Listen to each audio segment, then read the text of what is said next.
И снова здравствуйте, мои дорогие друзья! В этом выпуске мы поговорим с вами о новом, уникальном и крайне полезном проекте, который называется Sad Baby Token. Скажу сразу, что Sad Baby Token – это криптовалютный проект, который направлен на то, чтобы помогать больным и грустным младенцам. Казалось бы, какое отношение криптовалюта может иметь к больным младенцам? И я вам скажу, что самое прямое. А чтобы понять это, достаточно просто взглянуть на главную цель Sad Baby Token, которая, как вы видите, заключается в помощи всем тем младенцам, какие страдают из-за отсутствия какого-то дорогостоящего лечения, которое, к сожалению, не может позволить себе большинство семей, столкнувшихся с различными заболеваниями у их младенцев. Достигать же всего этого они намерены за счет eGross Markets, где вы можете создавать свой магазин и продавать через него свои товары.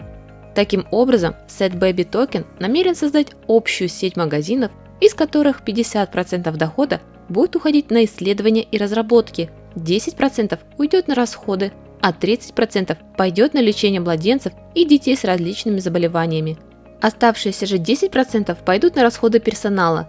Таким образом, разработчики намерены открыть Sad Baby eGross Market в 81 провинции Турции, создав тем самым новую инфраструктуру, которая впоследствии позволит построить и открыть специализированные больницы для лечения младенцев и детей. Как по мне, это очень благородная цель, ведь создавая свои больницы, Sad Baby Token сможет покрывать расходы на лекарства и лечение многих детей, а также возьмет на себя ответственность за их транспортировку до самой больницы, что считаю очень важно.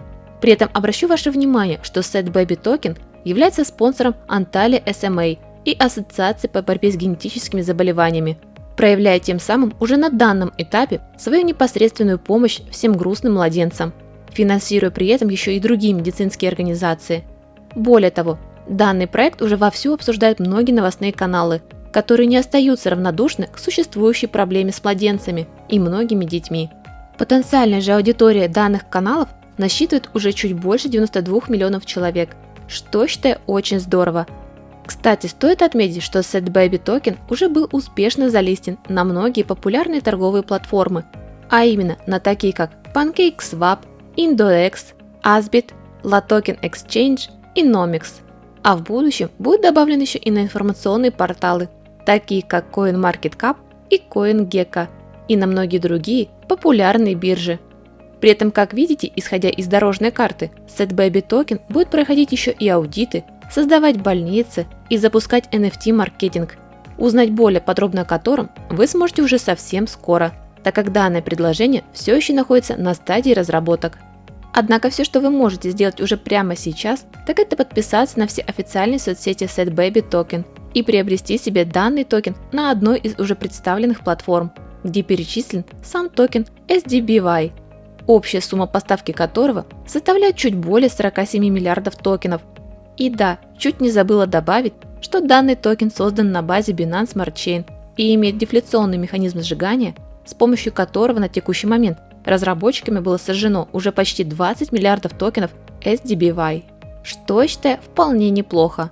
Однако помните, дорогие друзья, мои видео все же носят исключительно информационный характер и ни к чему вас не призывают, поэтому вся ответственность по покупке тех или иных токенов лежит исключительно на вас. Поэтому прежде чем покупать, не забывайте проводить свое собственное исследование проекта, тем более что для этого я всегда прикрепляю все официальные социальные ссылки, в том числе и white paper, если такой имеется.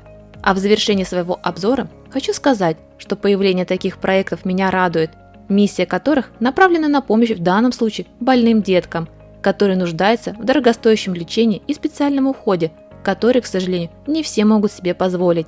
Поэтому искренне надеюсь, что появление такого проекта, как Sad Baby Token, поможет хоть как-то решить данную проблему. А что по этому поводу скажете вы? Напишите свои мысли на данный счет в комментариях. Что ж, а на этом у меня все. Как всегда, благодарю вас за внимание. Желаю вам удачи, крепкого здоровья и до скорого!